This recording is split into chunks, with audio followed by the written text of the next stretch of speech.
Hey guys, I've got a special video today. I normally wouldn't put such a long video up here on YouTube, but the truth of the matter is that I have so much content shot with our guest today, Dan Cloutier, that a lot of that is going to end up on From the Field, and I might have more coming up here on YouTube. There's so much.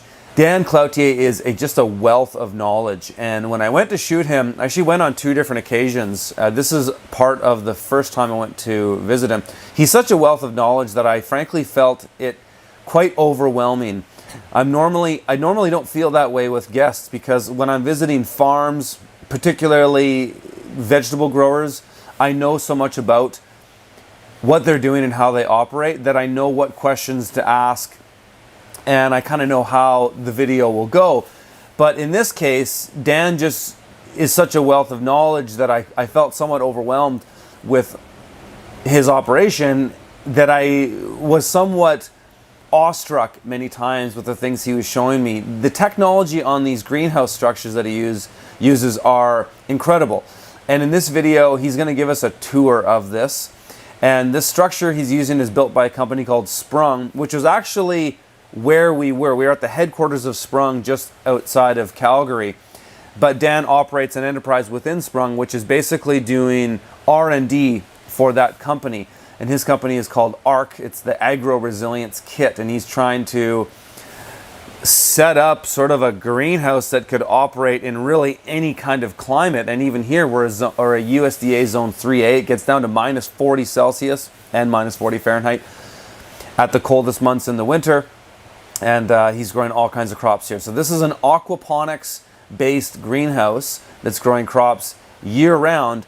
And I think you're really going to find the technology in these structures fascinating and very intriguing. I'll leave an email below in the show notes if you guys want to reach out to Dan to learn more about these greenhouses. But I'll just leave it to Dan. Enjoy the video. Sprung has been manufacturing and selling these buildings for a very long time, or all kinds of buildings. And the fact is they knew greenhouse technology had worked because they had operated about 10 acres of commercial greenhouse for a good number of years. Some extraneous things happened. They exited the market. They were probably very much ahead of their time. And so we had a number of conversations over a period of time where what Sprung wanted is, we just want to sell structures. And what we saw ourselves doing as the Agro Resilience Kit is, hey, you know, we want to operate a small greenhouse like this, essentially a development greenhouse. We want to operate it commercially and grow food and prove what's possible. So everything that we grow in here, we actually sell commercially. We have a small CSA that we operate, and we operate it year-round. And then on top of that, we sell food to distributors. So we sell food to the Sprung Cafe and to a couple of other distributors. So, you know, we can produce more food here, and we'll be slowly maximizing it. But part of the things that we're doing with the kit is showing different components that are possible. So one of the big advantages, and I'll bring you over here, Curtis, is that if you try, one of the trends that has emerged is to say, we would like to put a greenhouse on an existing rooftop of a grocery store, of a hotel, of a warehouse. And the fact of the matter is that most structures are far and away too heavy. Now, because this is membrane, as you can see, and very light, and this is aluminum, and the aluminum has a 50-year guarantee, and the membrane has a 10-year guarantee, this structure that you see here is about 3 pounds per square foot. So I can take a standard structure warehouse or grocery store. Their roofs are generally engineered for 100 pounds per square foot. So if I put this from load-bearing wall, which I can, to load-bearing wall on that building, then what I end up with is I actually haven't used any of that 100-pound weight. So now I can just dedicate the weight to growing. Actual production. Absolutely. That's water's heavy. Yeah, so we love grow rafts like this, but they won't go on rooftops. They're just too much water and just too heavy. So what we show here is we have these kinds of A-frames, and so now I can structurally engineer so this support and the back support go from load-bearing truss to load-bearing truss. I'm not getting the density of plants I'm getting with the floating raft system.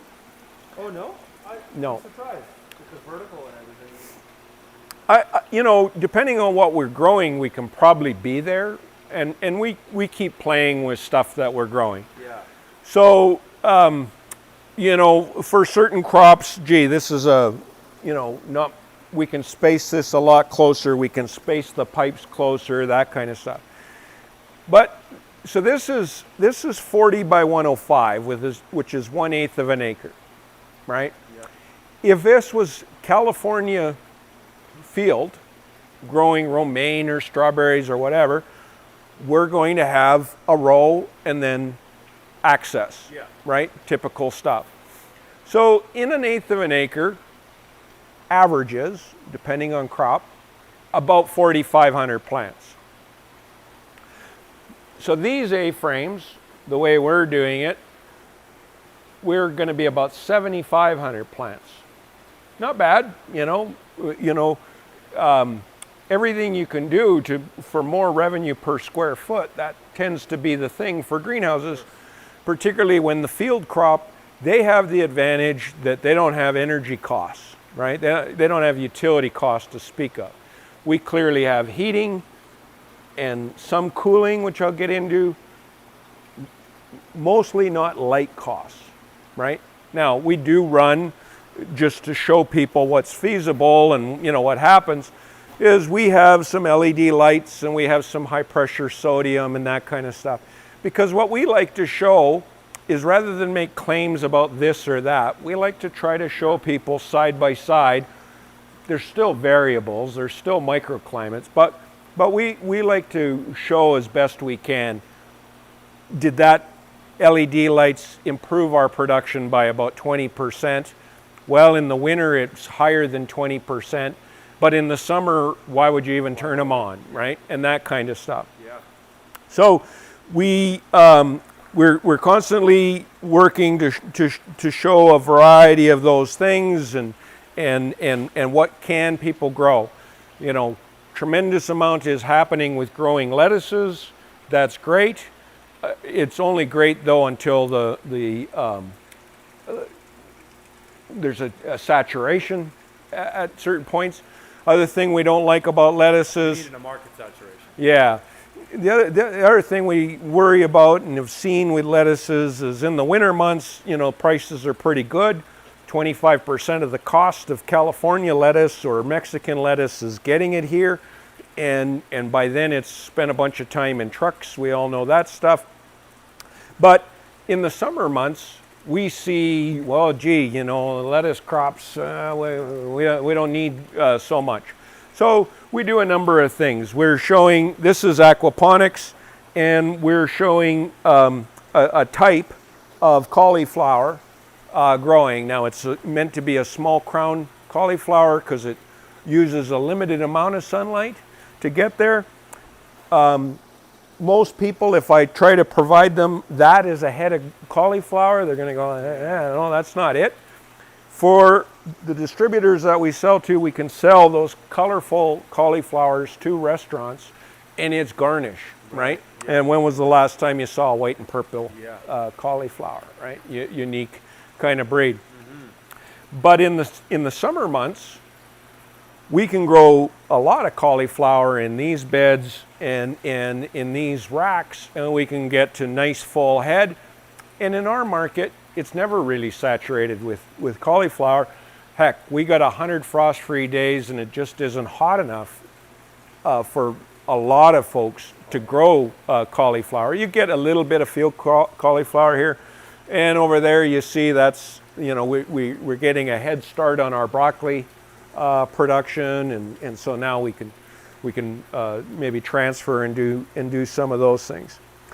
So that's infrastructure examples of things that we do that Sprung says, hey, you know, that's not what we offer the customers, but because we grow in the environment, we understand the building, then we can understand, well, I would recommend this way of growing or that, based on various applications.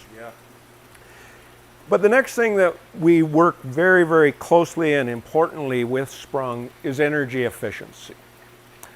As a rule, if you're going to do a greenhouse and your banker's still talking to you when you said you were thinking about it, you know, what do people worry about? Well, if I build a really large greenhouse, I get economy of scale. That's where most of the money is made today.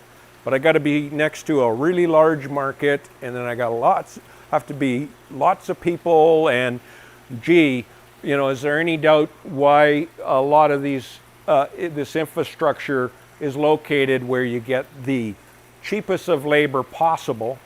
In fact, you know, in some cases, hey, we happen to have this border and we we don't have to pay minimum wage and we don't pay overtime, and you know, well, we you know, people can do that scale of greenhouse with us, absolutely.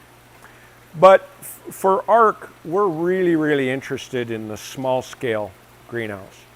In other words, if I'm going to put it on a rooftop, I probably don't have a 20 acre, let alone a 200 acre rooftop.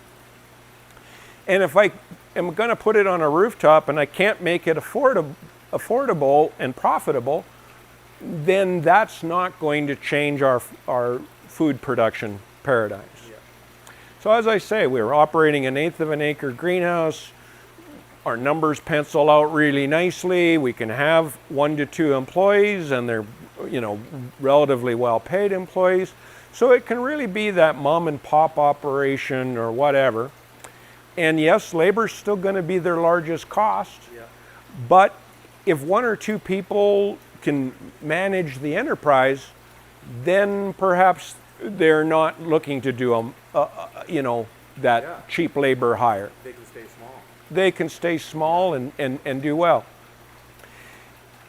But the second highest cost in greenhousing is always, it doesn't matter if it's a hot climate or a cold climate, it's always utility costs. So here's what we've done to change those paradigms. And I'll deal with cold climate first. So as we talked a bit about, this is a very airtight construction, right? We have scientifically measured and proven that we have about a 2% air loss. See, unlike other materials, we're not subject to caulking. Caulking has a tendency to break down over, you know, say 3 years or whatever. And then when you take a pressure washer to caulking, what happens? Right? It's not a great thing. It's surprising with even relatively little leakage in a greenhouse. A 15-mile-per-hour wind increase can double your heating cost. Right? So air tightness, that's why all greenhouse manufacturers strive for it and brag about it. But this is unparalleled for that kind of stuff. So that's great. That's why our heating costs are what they are. You know, I had one guy that said when I gave him some of these stats, he asked, "Are you located on a volcano?" And he was basically really challenging the stats. No, we're just here in essentially Calgary, Alberta, and if you're in a 2,500 square foot house and you had 6 days of minus 30, what would your heating bill be if you're paying about $6 a GJ for gas? Well, we're paying about $6 a GJ for gas. Last winter was much colder than this winter. Last winter, our coldest month, we had 6 days in that month of minus 30. And yet our heating bill in this greenhouse was under $700. That's air tightness. It's some of the passive solar stuff that we do. It's having quite a large volume of water in the building. Yeah. All of these things contribute, right? That's right. But the other thing is, this thermal curtaining. Just go over at night or something? Yes. Uh-huh.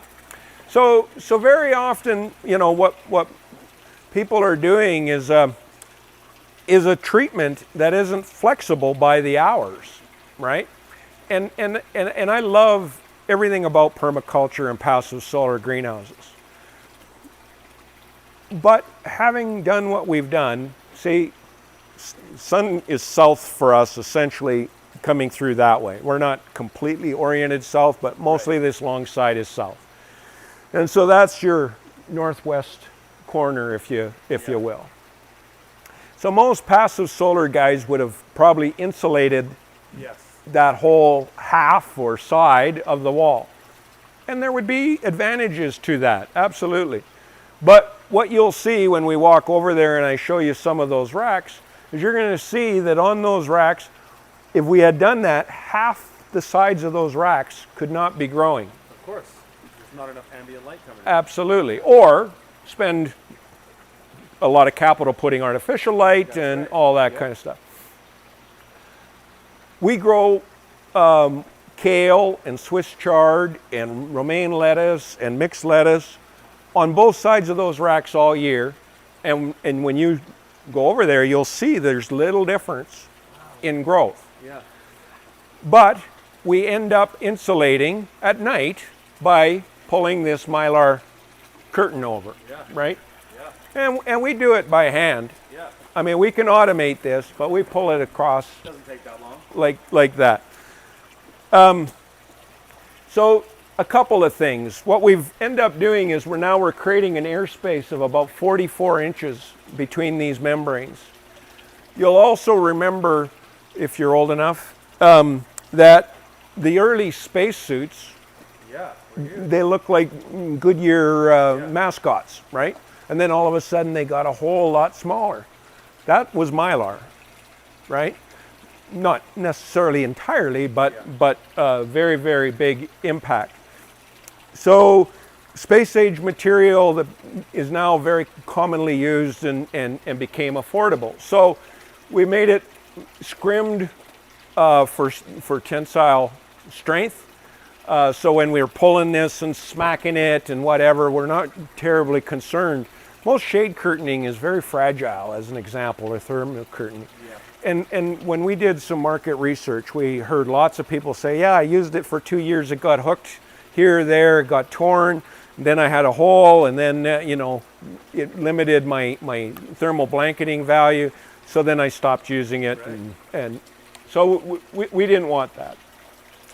So two very advantageous things. A 44-inch air gap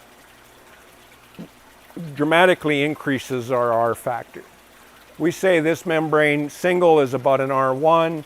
We say with the air gap, we haven't done a precise calculation with an engineer, but we think maybe it gets us up to about an R3.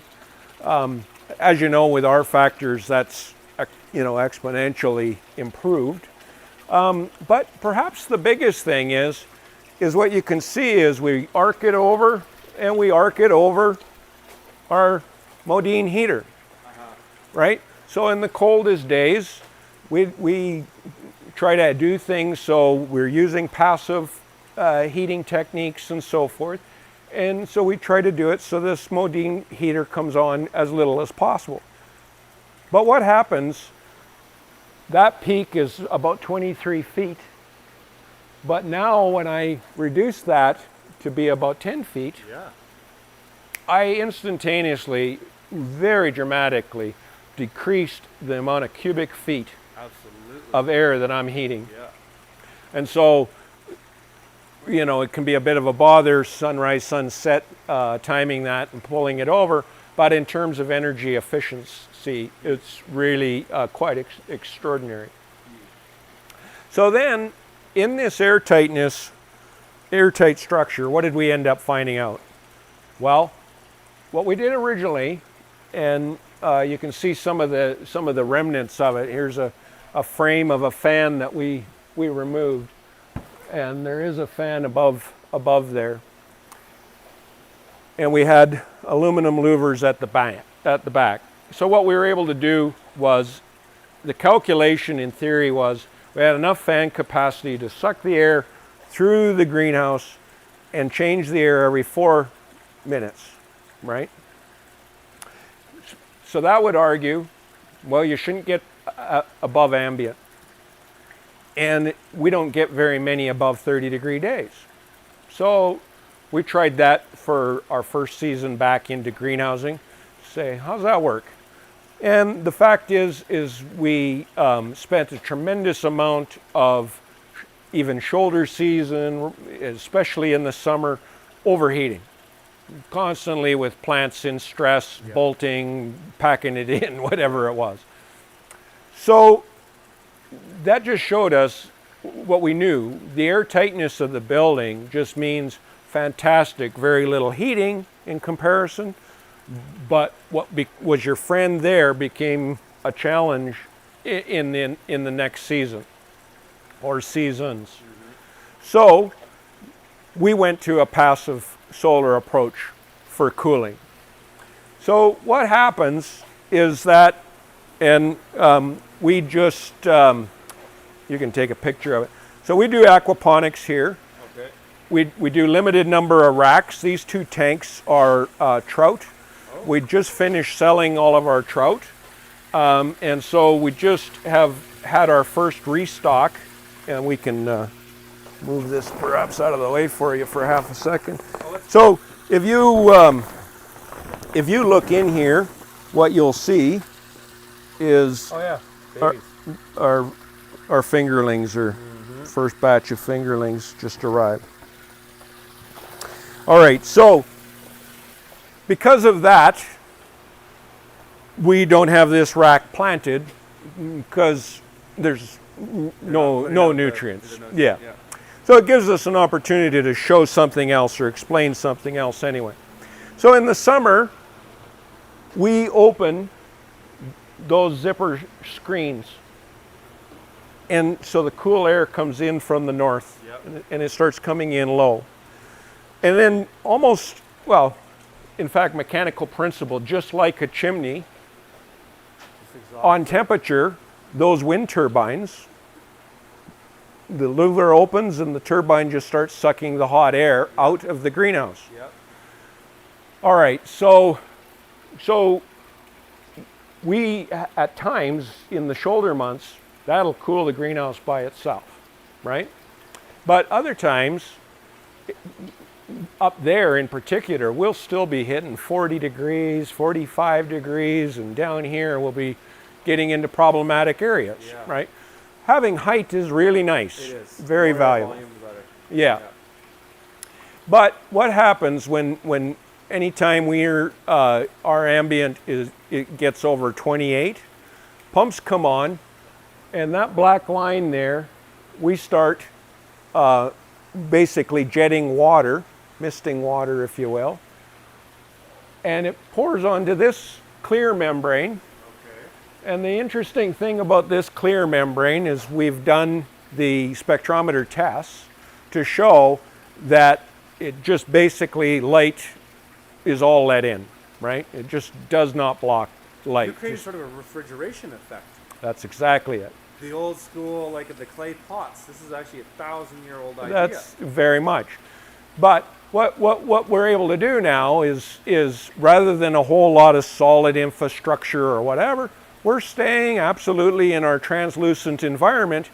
And so we mist up there, and if you're standing here in a nice hot day, you're actually going to feel the cool air dropping down. Just dropping. Because it's pulling the heat from the water, right, as it's evaporating.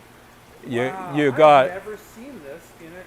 Were you guys the first one to do this in a greenhouse? I've never seen it before. So we don't, we've taken over the patent, but we kind of keep some things to ourselves. Right. But it's a very prestigious university that did this work. They designed it, and then they tested it for 4 years in a commercial greenhouse in Barbados that some guys wanted to do. Because see, in Barbados, what the problem was, is they're not able to grow that much food there. Particularly a lot of crops that we're kind of used or like to eat, you know. Sure, they grow mangoes, great. Yeah, the hot climates are harder than people think. Yeah. But anyway, what this commercial greenhouse does is they grow lettuces and cucumbers and all the things.